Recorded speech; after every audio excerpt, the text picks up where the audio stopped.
Hey guys, how are you? Dr. Dan in the house. Hey guys, thank you for joining. It's always a pleasure just unloading what's on my mind and joining you guys and just being able to take a break from the regular grind, the day to day. As you guys know, I do my hump day, my Wednesday 420 in the midst of patients and just getting in the middle of stuff. And I wanted to touch on a real important topic today. Really just because I was on the receiving end of just some not good stuff from other physicians. I'm part of this Facebook group called Physician Side Gigs. I'm part of this group really just because that's where I go to recruit other physicians when I'm looking to hire for my company. And oftentimes topics about treatment and alternative treatments come up. And of course, the topic of medical cannabis came up. And I think this was really, really telling just to get the attitudes of physicians and hear what they thought about cannabis versus what I get from my patient population. Now, mind you, of course, the patients that I see, to no surprise, it's a skewed population, right? These are most cannabis friendly patients. But the more important topic is not just the patients that I see, it's the wide swath of people out there, non-medical personnel out there, who have come to embrace the medicinal potential of cannabinoids and the variety of cannabis products. Not just THC containing, but the whole gamut: THC, CBD, all of the cannabinoids, and the idea of terpene profiles. All right, natural medicines. And I think this is important really to take note. This is really, really important. All right. And this is why. Firstly, let's get into the comments, right? So when I identified myself as a cannabis physician, I just got a whole lot of retort and response from other physicians who were not a fan of me at all. One in particular went so far as to say that I'm a drug dealer and I should lose my state license to practice as well as my DEA license and should be thrown in prison for hurting patients.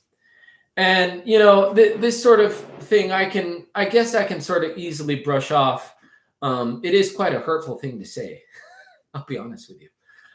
It's quite a hurtful thing to say, but, it landed on me and it really got me to thinking as to why someone would say something like that. And I try to remain even-minded and just dig a little bit deeper. And the answer really lies in that these doctors who don't believe in cannabis having any sort of utility, number one, and cannabis being harmful, right, detrimental to patients, number two, this was very telling. And how they came to these conclusions was that really they haven't been doing the research, or the research that they have looked at is really just cursory research or old stuff that's not modern. Okay. And it's what's happening now is we're moving into this modern age where patients have access to information, the same information that physicians have access to. What's happening is a very dangerous situation where you can have a patient that has better. Sorry, the screen just fell. Right. Let me just brush that off. Keep going. What can happen is you can have a situation where a patient is actually more knowledgeable on a particular subject than a physician. Okay.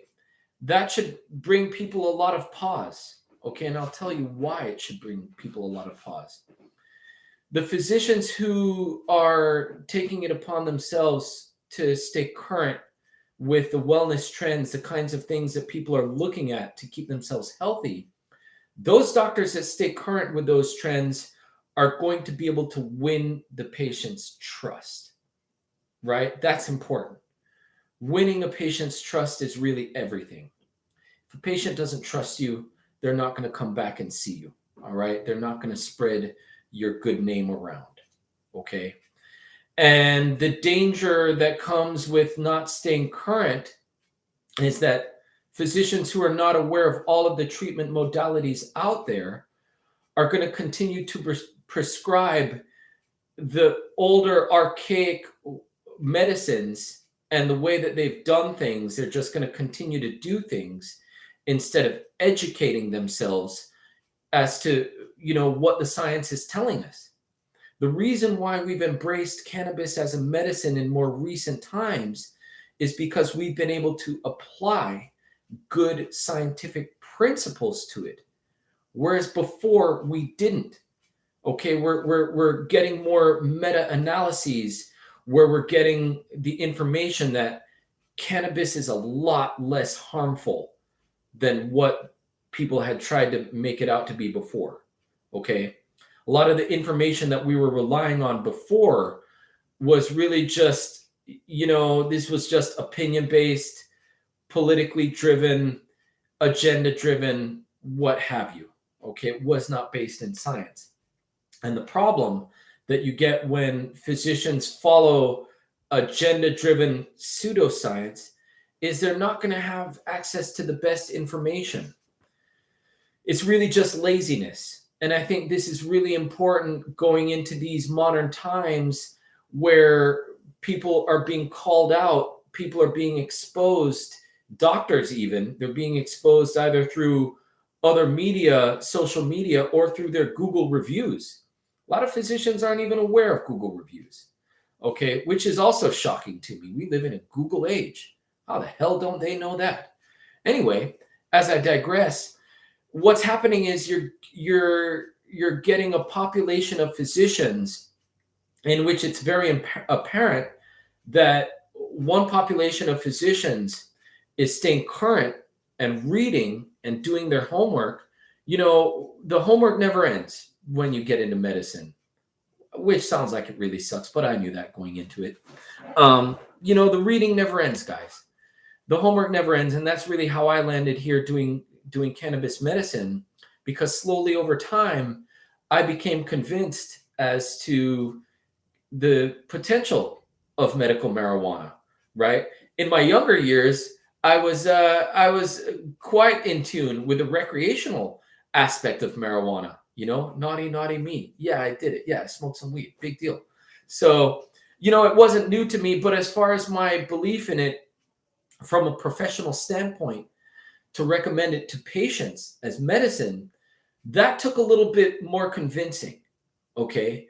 So I don't really wrong a physician if they have front end skepticism, or a patient if they have front end skepticism. But the difference between a physician and a patient is that a physician should know better.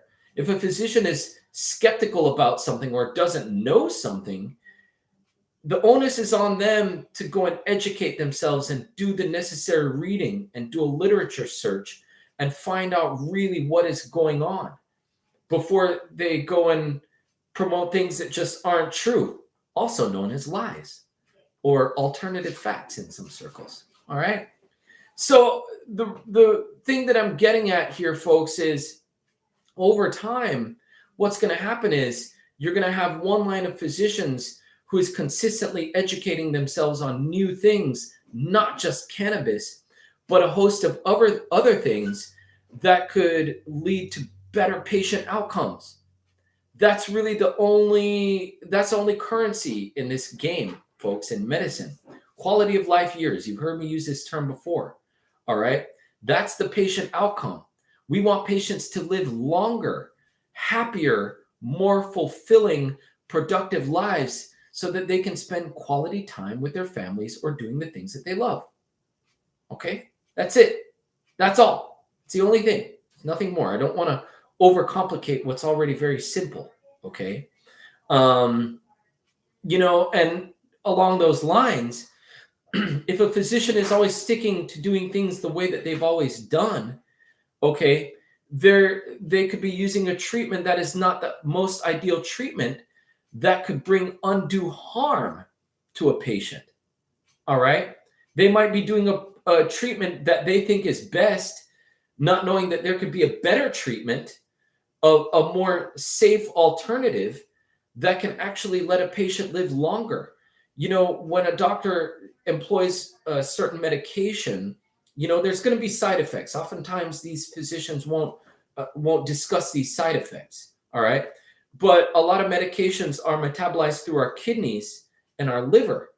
And your liver and kidneys, these are solid organs that do a lot of the metabolism of drugs. Over the course of time, these drugs will have an additive effect. Okay, they add up over time. You take a pill a day for 365 days. That's 365 pills. All right, that's 3650 if you're taking it for 10 years. All right, that's 7,300 if my math is on. 7,300 pills if you're taking one particular medication for 20 years. That's quite conceivable. Say you started at 40 and you take it until 60, a blood pressure medication or diabetes medication. All right, that's one medication. 20 years. You might be taking something longer. You could be taking a particular medication or a class of medications for 30 years, 40 years. You live if you're lucky enough to live to 80, you start a medication when you're 40. That's 40 years. It's 15,000 pills. All right. If you're taking it once a day. All right. 40 years, 15,000 pills. That's for one medication. Imagine if you're taking two medications or you have to take it twice a day. You're talking 100,000 pills, folks. Many, many pills.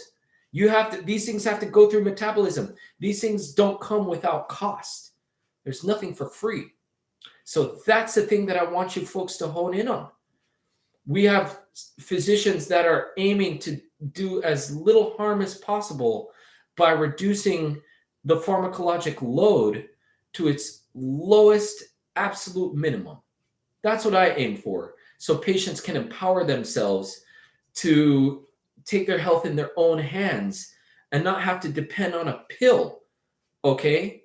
There's a lot of things that we can do apart from pills, and I embrace all of those things. Some will give better results, some won't give better results. But oftentimes the risk in taking them is very little. And I think that's where we find a lot of difference in opinion with some physicians who are traditionalists and myself and that group of physicians who are open to trying these things and trying to keep the pharmacopoeia, trying to keep that pill load to an absolute minimum.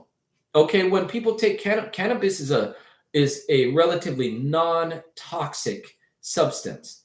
All right, some physicians won't agree to that. Here's the other thing: strong anti-inflammatory, anti-inflammatory properties of cannabis. Many, many good properties of cannabis: anti-nausea, anti-anxiety, pain relieving. There's I would go down the whole list, but the list of utilizable uses for cannabis, it's long. It's long. A lot of science,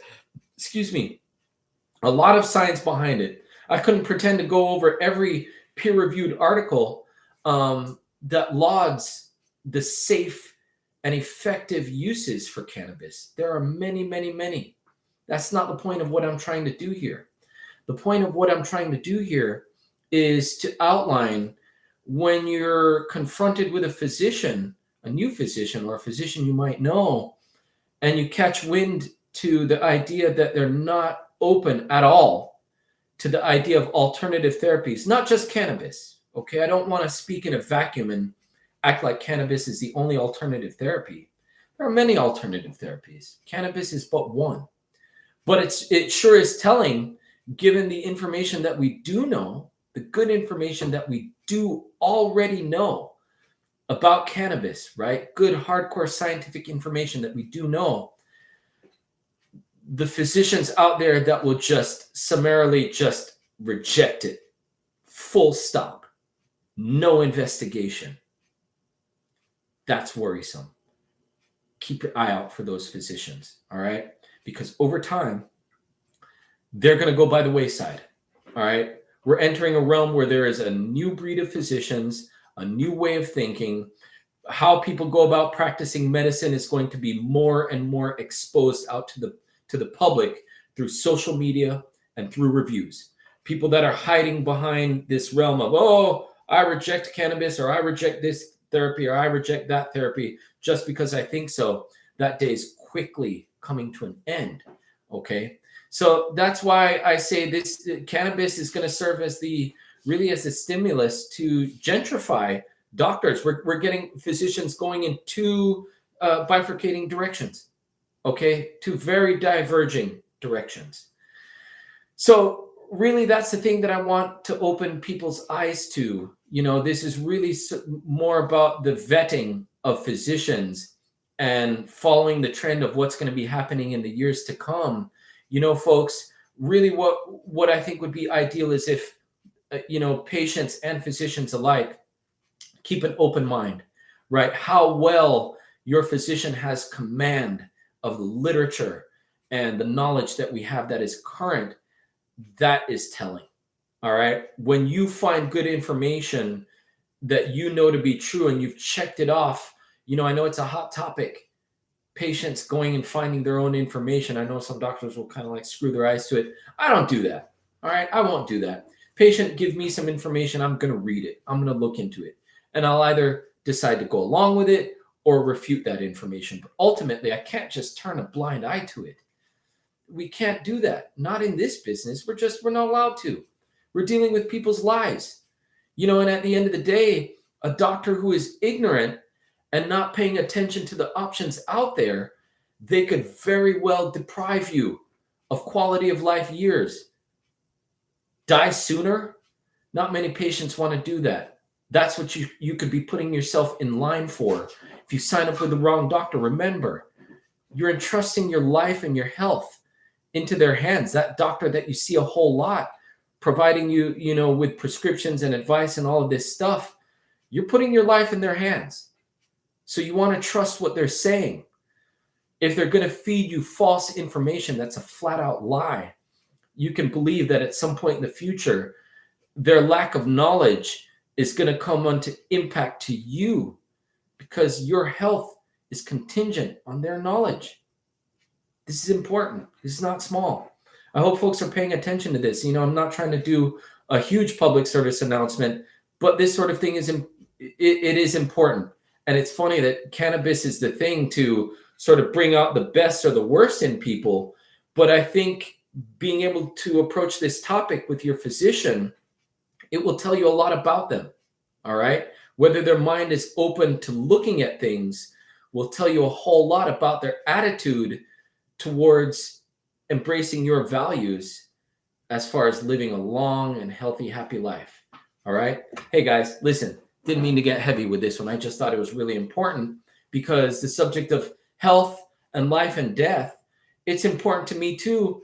Even here in the cannabis physician office, my aim is to give people quality of life years, right? Hopefully your doctor is doing the same. So I hope you guys have a great rest of your day. Be well. Don't forget to like and subscribe to my channel. Like this video, subscribe to the channel. Listen, guys, be well. Stay warm out there. Wish you guys the best of health, best of times. Be kind to each other. It's so important. Be kind to your fellow human as much as you can. For this time that we're here on earth, let's make it a happy time. Let's make it a healthy time. Let's have all good times, all right, as much as we can. Hey, guys, good talk. Dr. Dan, out. Love you guys. Bye.